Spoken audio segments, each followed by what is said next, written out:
সুপ্রিয় দর্শক, আসসালামু আলাইকুম ওয়া রাহমাতুল্লাহ। আদনান ডেইরি থেকে আমি আপনাদের কিছু অতি গুরুত্বপূর্ণ কথা বলবো।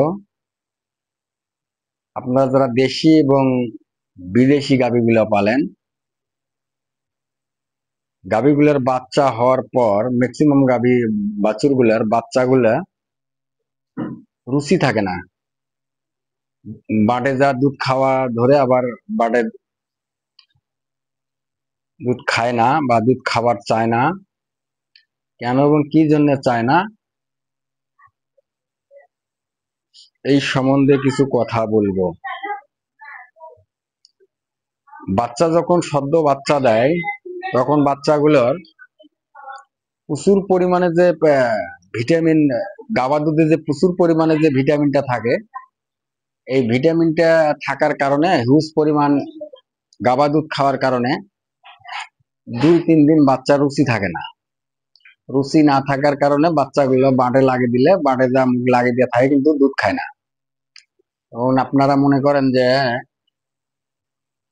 বাচ্চাগুলোর অসুখ হয়েছে বা অন্য কোনো সমস্যা হয়েছে, বা কেউ কেউ মনে করে যে মুখ বন্ধ করছে।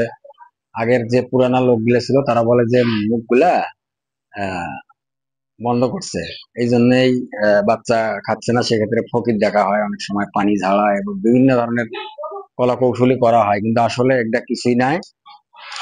একমাত্র কারণ হচ্ছে যে বাচ্চাগুলো প্রচুর পরিমাণে গাভা দুধ খাওয়ার কারণে বাচ্চার রুচিগুলো নষ্ট হয়ে যায়, পেটের মধ্যে ফুড পয়জনিং হয়।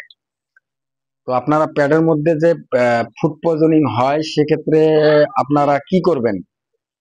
আসলে এগুলা ঝাড়ফুঁক করে বা পানি পড়া দিয়ে এগুলো হয় না। আপনাদের একটা কাজ করতে হবে, সেটা হলো আপনার বাজারে ব্লড স্টপ সিরাপ আছে, তারপরে জিরো ব্লড আছে, ব্লড কিউর, এই ধরনের যে সিরাপ গুলো পাওয়া যায় চিনি মিথিকন গ্রুপের, এগুলো 2 চামচ করে আপনারা দিনে 2 বার করে খাওয়াবেন।